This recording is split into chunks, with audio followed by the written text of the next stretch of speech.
ಉಳ್ಳವರ ಪಾಲಾಗುತ್ತಿದೆ ಸರ್ಕಾರಿ ಯೋಜನೆ, ಹಾಡಿಯ ಜನರ ಗೋಳು ಕೇಳುವವರಿಲ್ಲ.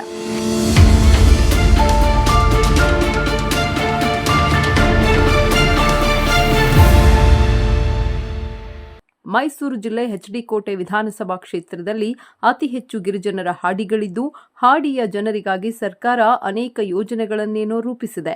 ಆದರೆ ನಿಜವಾದ ಫಲಾನುಭವಿಗಳಿಗೆ ಈ ಯೋಜನೆಗಳು ಕೈ ಸೇರದಿರುವುದು ನೋವಿನ ಸಂಗತಿ. ಅಧಿಕಾರಿಗಳ ನಿರ್ಲಕ್ಷ್ಯ ಹಾಗೂ ಕೆಲವು ಸ್ವಹಿತಾಸಕ್ತಿ ಮುಖಂಡರ ಹಾವಳಿಯಿಂದ ಹಾಡಿಯ ಜನರಿಗೆ ಯೋಜನೆಗಳು ಕೈ ಸೇರುತ್ತಿಲ್ಲ. ಉದಾಹರಣೆ ಎಂಬಂತೆ ಸುಮಾರು 50-60 ವರ್ಷಗಳಿಂದ ಇಂದು ನಾಳೆ ಬೀಳುವ ಪರಿಸ್ಥಿತಿಯಲ್ಲಿರುವ ಮನೆಗಳಲ್ಲಿ ಈ ಹಾಡಿಯ ಜನ ವಾಸವನ್ನ ಮಾಡ್ತಾ ಇದ್ದಾರೆ. ಸರ್ಕಾರ ಹಾಡಿ ಜನರಿಗೆ ಗುಂಪು ಮನೆಗಳು, ಪೌಷ್ಟಿಕ ಆಹಾರ ವ್ಯವಸ್ಥೆ ಹಾಗೂ ಗಿರಿಜನ ಆಶ್ರಮ ಶಾಲೆ ಈ ರೀತಿಯ ಯೋಜನೆಗಳನ್ನ ನೀಡ್ತಾ ಇದೆ. ಹಾಡಿಯ ಜನರು ನರಕ ಪಡುವಂತಹ ಪರಿಸ್ಥಿತಿಯಲ್ಲಿ ವಾಸವನ್ನ ಮಾಡ್ತಾ ಇದ್ದಾರೆ. ಪೌಷ್ಟಿಕ ಆಹಾರ ಸಿಗದೆ ಅಪೌಷ್ಟಿಕತೆಯಿಂದ ನರಳ್ತಾ ಇದ್ದಾರೆ.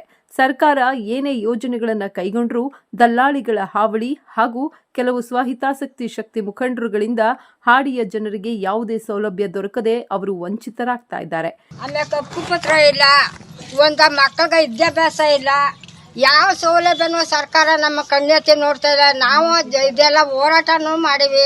ಇನ್ನು ಮುಂದೆ ಹಿಂಗೆ ಈ ರೀತಿ ಆಗಬಾರ್ದು, ಈ ರೀತಿ ಮಾಡ್ತೀವಿ ಅಂದ್ರೆ ನಾವು ಡೆಲ್ಲಿಗಂಟು ಸುಧಾ ಹೋರಾಟ ಮಾಡ್ತೀವಿ. ಇದ್ರ ಭಾಗ್ಯದಲ್ಲಿ ನಮ್ಗೆ ರೋಡ್ ಆಗಬೇಕು, ಮನೆ ಆಗಬೇಕು. ಆಮ್ಯಾಕ ಅಂಗಡಿ ಇಲ್ಲ, ಮಕ್ಕ ಹೊರಳಿಗೆ ಹೋಗೋದು ಆನೆ ಭಯ, ಹುಲಿ ತಿನ್ಕೊಂಡ್ರೆ ಏನ್ ಮಾಡೋದು? ನಾವು ಸರ್ಕಾರಕ್ಕೆ ಬರೀ ದುಡ್ಡು ಮಾತ್ರ ಕೊಡ್ತಿದ್ದಾರೆ. ಆ ಮಕ್ಕಳು ಸಾಕಾಕ ಜೀವನಕ್ಕೆ ಏನ್ ಮಾಡಬೇಕು?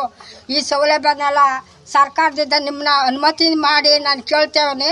ಏನಾದರೂ ಸಂಬಂಧಪಟ್ಟ ಅಧಿಕಾರಿಗಳು, ಚುನಾಯಿತ ಪ್ರತಿನಿಧಿಗಳು ಇತ್ತ ಗಮನ ಹರಿಸಿ ಸರ್ಕಾರದ ಯೋಜನೆಗಳು ಉಳ್ಳವರ ಪಾಲಾಗದೆ ನೈಜ ಫಲಾನುಭವಿಗಳಿಗೆ ದೊರಕುವಂತೆ ಮಾಡ್ತಾರಾ? ಕಾದ್ ನೋಡ್ಬೇಕಿದೆ.